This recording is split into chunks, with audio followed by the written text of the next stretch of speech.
తెలంగాణ రాష్ట్ర ఫార్మా స్టోరీలో ఇంకొక సక్సెస్ స్టోరీని సుజన్ ఫార్మా యాజమాన్యం ఈరోజు యాడ్ చేయడం జరిగింది.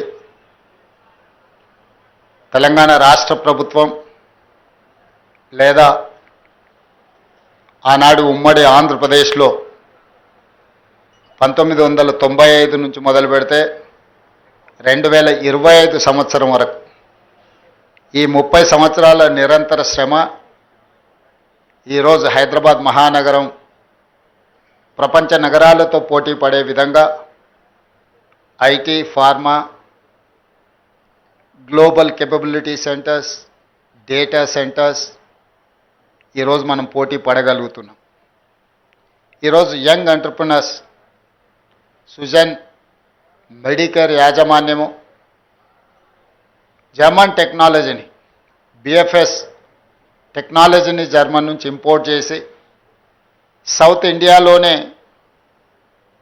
ఐవి ఫ్లూయిడ్స్లో ఒక గొప్ప సంస్థను ఏర్పాటు చేయడము, ఇక్కడుండే నిరుద్యోగ యువతకి ఉద్యోగ ఉపాధి అవకాశాలు కల్పించడమే కాకుండా తెలంగాణ రాష్ట్ర ప్రభుత్వం తెలంగాణ రైజింగ్ 2047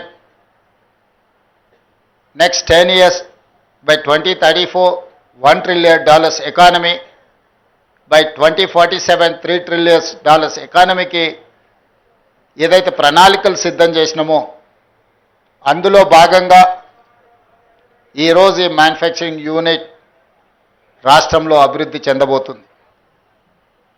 ఈరోజు తెలంగాణ రాష్ట్ర ప్రభుత్వము పాలసీ పెరాలసిస్ లేకుండా ప్రభుత్వానికి ప్రణాళికబద్ధమైన పాలసీలు ఉంటే రాష్ట్రానికి పెట్టుబడులను ఆకర్షించడమే కాకుండా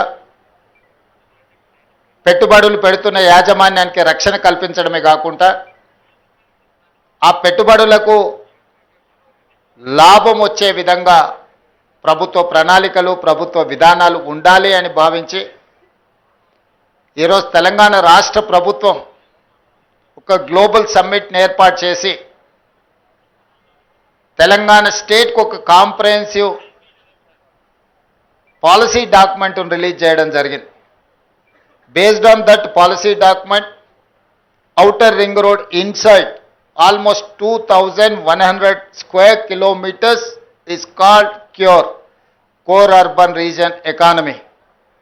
From outer ring road to regional ring road, around 10,000 square kilometers, it is called PURE, Peri-Urban Region Economy. From regional ring road outside to Telangana border, it is called Rural Agriculture Region Economy. So we have adopted 3-layer policy. First layer is CURE, second layer is PURE, third layer is RARE. These 3 policies are Telangana policy. It is going to reach by 2034 $1 trillion economy, by 2047 $3 trillion economy. For that we need industrial policy, we need energy policy, we need tourism policy, we need endowment tourism and medical policy. Vishweshwar Reddy గారు లాంటి exposure ఉన్న parliament సభ్యులు ఈ ప్రాంతంలో ఉండడం, పార్టీలకు అతీతంగా ఇలాంటి పాలసీస్ని ప్రజాప్రతినిధులుగా వాళ్ళందరూ కూడా రాష్ట్ర ప్రభుత్వానికి మద్దతు ఇవ్వడం, ఇవన్నీ కూడా తెలంగాణ గ్రోత్ ఇంజన్కి యాడెడ్ అడ్వాంటేజెస్. రేపటి భవిష్యత్తులో తెలంగాణ రాష్ట్ర ఆర్థిక వ్యవస్థ ఈ క్యూర్ మీద, ప్యూర్ మీదనే ఆధారపడి ఉంది.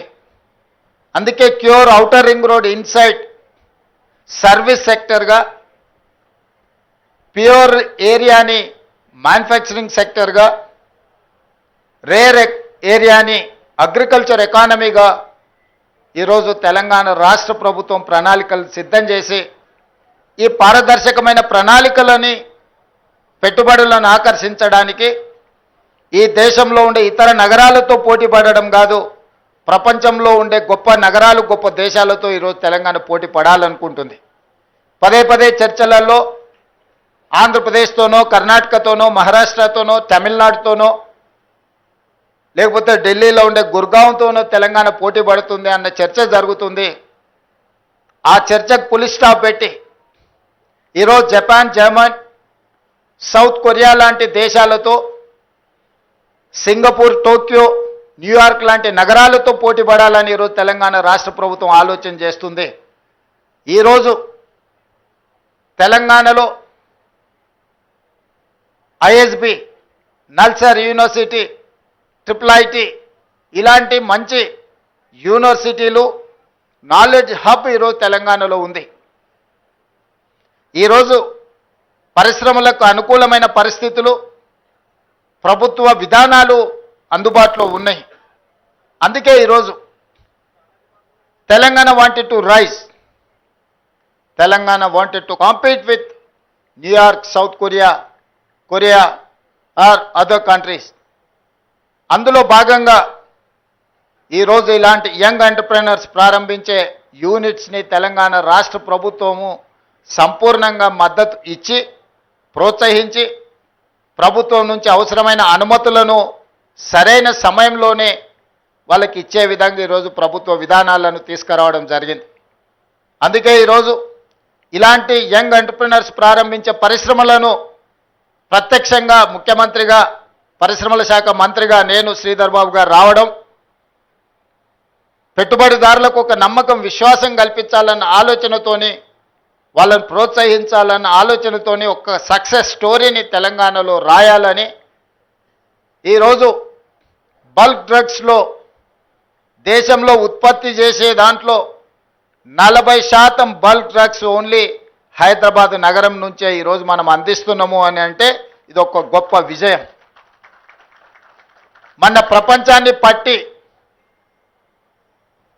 ఒక చావు భయాన్ని ప్రపంచానికే కల్పించిన కోవిడ్ వ్యాక్సిన్లో అవుట్ ఆఫ్ 4 కోవిడ్ వ్యాక్సిన్స్ని 3 వ్యాక్సిన్లు మన ప్రాంతం నుంచి, జినోమ్ వ్యాలీ నుంచి, తెలంగాణ రాష్ట్రం నుంచి, హైదరాబాద్ నగరం నుంచి ప్రపంచానికి అందించడం అంటే ఈరోజు ప్రపంచమే మన వైపు తిరిగి చూసే విధంగా ఈరోజు ఫార్మా రంగంలో మనం రాణించడం జరిగింది. సిలికాన్ వ్యాలీలో ఐటీ, ప్రపంచ దిగ్గజాలైన ఐటీ కంపెనీలు ఈరోజు నడుస్తున్నాయంటే ఆ కంపెనీల సీఈఓలు మన ప్రాంతంలో చదువుకున్న వాళ్ళు. ఈరోజు వరల్డ్ బ్యాంక్ చైర్మన్, సిఎండిగా ఉండే Ajay Banga studied in Hyderabad public school. Satya Nadella Hyderabad student, Shantanu Narayen Hyderabad student, Premji Vasu Hyderabad student, Hyderabad public school students. ఈరోజు పెద్ద పెద్ద గ్లోబల్ కంపెనీలకు సీఈఓలుగా మన దగ్గర చదువుకున్న విద్యార్థులు ఈరోజు ప్రపంచంలోనే గొప్ప కంపెనీలకు ఈరోజు సీఈఓలుగా రాణించారు. ఇది ఒక గొప్ప సక్సెస్ స్టోరీ హైదరాబాద్ నగరానికి ఉన్నది, తెలంగాణ రాష్ట్రానికి. అందుకే ఆ సక్సెస్ స్టోరీని ముందుకు తీసుకెళ్ళాలి, ప్రపంచంతో పోటీ పడే విధంగా మన రాష్ట్రాన్ని తీర్చిదిద్దాలి. తెలంగాణలో ఉండే నిరుద్యోగ యువకులకు లక్షలాది ఉద్యోగాలను ఈరోజు ప్రైవేట్ పరిశ్రమలలో కల్పించాలి. ప్రభుత్వ ఉద్యోగాలే కాదు, మిత్రులు శ్రీధర్ బాబు గారు చెప్పినట్టు తెలంగాణ రాష్ట్ర ప్రభుత్వము ఇప్పటి వరకు 75,000 ప్రభుత్వ ఉద్యోగాలు ఇచ్చింది. భవిష్యత్తులో ఇంకా వేలాది ఉద్యోగాలు ఇచ్చినా 30 లక్షల నిరుద్యోగ యువకులు తెలంగాణ రాష్ట్రంలో ఉన్నారు. మరి వాళ్ళందరికీ ఉద్యోగ ఉపాధి అవకాశాలు కల్పించాలంటే ప్రైవేట్ రంగంలో పెట్టుబడులను ఆకర్షించాలి. ప్రైవేట్ రంగంలోనే ఇవాళ ఐఏఎస్ ఆఫీసర్కి వచ్చే జీతం 2.5-3 లక్షల రూపాయలు. కానీ అదే ఒక ప్రైవేట్ కార్పొరేట్ కంపెనీలో ఈరోజు మనం పత్రికలలో చూస్తున్నాం, సంవత్సరానికి వాళ్ళ ప్యాకేజీలు 5 కోట్లు 10 కోట్ల రూపాయల ప్యాకేజీలు వస్తున్నాయి. రీసెంట్గా ట్రిపుల్ ఐటీ స్టూడెంట్కి 1.5 crore ఆయనం ప్యాకేజ్ వచ్చిందంటే నెలకు వాళ్ళ జీతభత్యాలు ఎంత వస్తున్నాయో చూడండి. సో అందుకే తెలంగాణ నిరుద్యోగ యువకులకు ప్రభుత్వ ఉద్యోగాలతో పాటు ప్రైవేటు రంగంలో అంది వచ్చే అవకాశాలను ఈరోజు అందిపుచ్చుకోవాలి.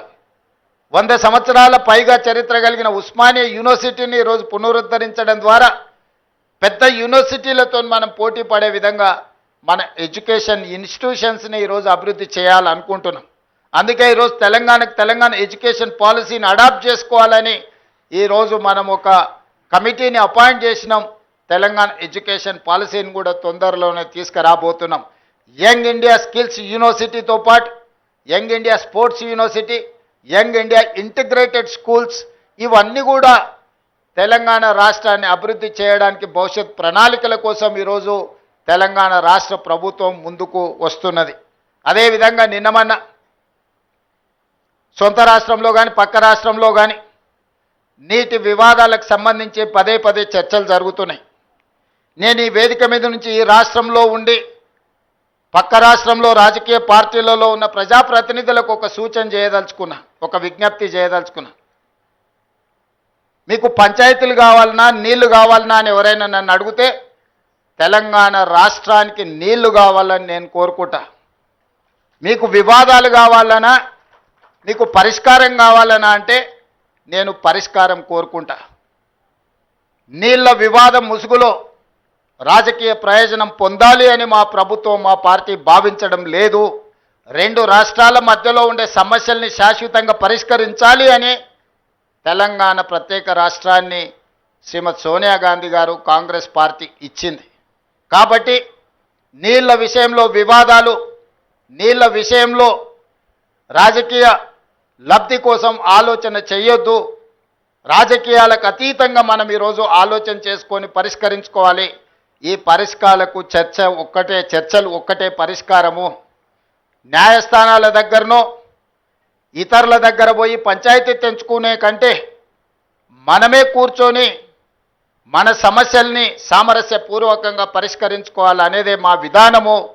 పక్క రాష్ట్ర ముఖ్యమంత్రి గారికి నేను విజ్ఞప్తి చేస్తున్నా, కృష్ణా నదిలో ఉన్న మా పాలమూరు రంగారెడ్డి ఎత్తిపోతలు కావచ్చు, మా కల్వకుర్తి లిఫ్ట్ ఇరిగేషన్ కావచ్చు, మా డిండి ప్రాజెక్టు కావచ్చు, మా ఎస్ఎల్బిసి భీమా నెట్టంపాడు ప్రాజెక్టులు కావచ్చు, ఉమ్మడి రాష్ట్రంలోనే మంజూరైన ప్రాజెక్టులు.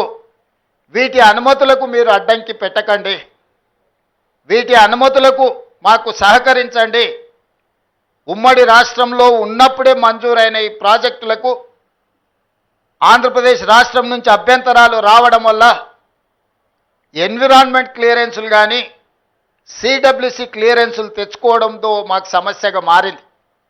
ఇవి రాకపోవడం వల్ల మాకు రావాల్సిన బ్యాంకుల నుంచి రుణాలు కానీ, కేంద్ర ప్రభుత్వం అందించాల్సిన సహాయం కానీ, యాక్సిలరేటెడ్ ఇరిగేషన్ బెనిఫిషియరీ ప్రోగ్రాంలో కేంద్ర ప్రభుత్వం 60% నిధులు ఇవ్వడానికి అవకాశం ఉన్న ప్రాజెక్టులు మాకు రావడం లేదు. దాంతో మాకు తీరని ఆర్థిక భారం మా రాష్ట్రం మీద పడుతుంది. ఇవన్నీ కూడా మీరు సహకరించండి. మీకేమైనా సమస్యలు ఉంటే కూడా మేము సానుకూలంగా ఆలోచన చేస్తాం. మేము వివాదం కోరుకోవడం లేదు. నేను మరొక్కసారి ఈ వేదిక మీద నుంచి చెప్పదలుచుకున్నా, నేను శాశ్వత పరిష్కారాన్ని కోరుకుంటున్నా. ఇది రాజకీయ ప్రయోజనం కాదు, ప్రజల ప్రయోజనము, రైతుల ప్రయోజనము, పెట్టుబడిదారుల ప్రయోజనము. ఇంతకుముందే మిత్రులు శ్రీధర్ బాబు గారు వస్తూ చెప్తున్నారు, మనం డేటా సెంటర్స్ని అత్యధికంగా ఈ ప్రాంతంలో అడుగుతూ ఉన్నారు. డేటా సెంటర్స్ని ఇక్కడ పెట్టాలి అని అంటే విద్యుత్తుతో పాటు నీరు కూడా అవసరము అని. మరి కృష్ణానది నుంచి నీటిని తరలించాలన్నా యాదాద్రి పవర్ ప్రాజెక్టు నుంచి మనము పవర్ కనెక్షన్స్ తీసుకోవాలన్నా ఈరోజు తెలంగాణ రాష్ట్రానికి పోర్టు లేదు. దేశంలో ఏకైక రాష్ట్రం పోర్టు లేని రాష్ట్రం తెలంగాణ రాష్ట్రం.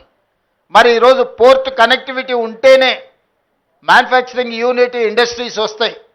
దానికి అందుకే మచిలీపట్నం పోర్ట్కి డైరెక్ట్గా భారత్ ఫ్యూచర్ సిటీ నుంచి 12 lane express highway with controlled access with railway కనెక్టివిటీతో ఈరోజు కేంద్ర ప్రభుత్వం నుంచి మనం అనుమతులు అడిగినాం.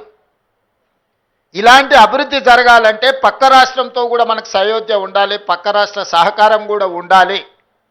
పక్క రాష్ట్ర సహకారం లేకుండా, సయోధ్య లేకుండా మచిలీపట్నం పోర్టు కానీ కృష్ణపట్నం పోర్టు కానీ పోర్ట్ కనెక్టివిటీ తెలంగాణ రాష్ట్రానికి రాదు. తెలంగాణ రాష్ట్రానికి పోర్ట్ కనెక్టివిటీ రావాలంటే పక్క రాష్ట్ర సహకారం ఉండాలి. అదేవిధంగా పక్క రాష్ట్రానికి కూడా అమరావతి అభివృద్ధి చెందాలంటే హైదరాబాద్ సహకారం ఉండాలి. నగరం అభివృద్ధి జరగాలంటే భవనాలు కడితే సరిపోదు. భవనాలలో వచ్చే పరిశ్రమలు, సాంకేతిక నైపుణ్యం ఉన్న సిబ్బంది కూడా అవసరం. వాళ్ళు హైదరాబాద్ నగరంలో ఉన్నారు. అందుకే రెండు రాష్ట్రాలు ఇచ్చిపుచ్చుకునే ధోరణిలో ముందుకు వెళ్ళాలి. పక్క రాష్ట్రంతో తప్పకుండా చర్చలు కొనసాగుతాయి. పక్క రాష్ట్రాలతో వివాదాలు పెట్టుకోవాలన్న ఆలోచన మాకు లేదు.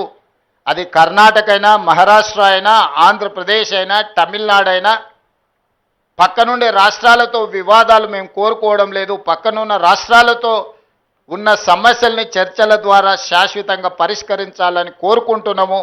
పక్క రాష్ట్రాలను కూడా ఒక అడుగు ముందుకు వేయండి. మీరు సానుకూలంగా ఒక అడుగు ముందుకు వేస్తే 10 అడుగులు ముందుకు వేసే తత్వం తెలంగాణ ప్రజలలో, తెలంగాణ రక్తంలో ఉన్నది. సంపూర్ణంగా మేము సమస్యల పరిష్కారం కోసం ముందుకు వస్తామని తెలియజేస్తూ మరొక్కసారి పరిశ్రమను స్థాపించిన యంగ్ ఎంటర్‌ప్రెన్యూర్స్ని ఈరోజు నేను మనస్ఫూర్తిగా అభినందిస్తున్నా. ప్రభుత్వం వైపు నుంచి సంపూర్ణమైన సహకారం ఉంటుంది. రేపటి భవిష్యత్ నగరమే భారత్ ఫ్యూచర్ సిటీ.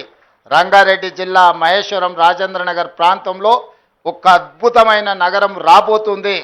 రేపటి భవిష్యత్తులో ప్రతిష్టగా, గొప్పగా, ఇప్పుడున్న దాంట్లో మీరు ఎక్కడుంటారంటే జూబ్లీ హిల్స్లో ఉంటున్నామని పెద్ద పెద్ద వాళ్ళు చెప్పుకుంటుంటారు. అదొక స్టేటస్ సింబల్ లాగా. రాబోయే 10 ఇయర్స్లో భారత్ ఫ్యూచర్ సిటీలో ఉంటున్నామని చెప్పుకోవడం ఒక స్టేటస్ సింబల్గా మారుతుంది. ఈ ప్రాంతంలో ఉన్న రైతులకు అగ్వకు భూములు అమ్ముకోకండి. మీ భూముల విలువ తొందరలోనే పెరుగుతుంది. అదే సమయంలో అభివృద్ధి కూడా సహకరించండి. అభివృద్ధికి సహకరించకపోతే ఈ ప్రాంతంలో అభివృద్ధి రాదు. అభివృద్ధి రాకపోతే మీ భూముల విలువ, మీ ఆస్తుల విలువ పెరగదు. అభివృద్ధికి సహకరించండి. ఈ సహకారంతో మీరు, రాష్ట్రము రెండు అభివృద్ధి చెందుతాయి.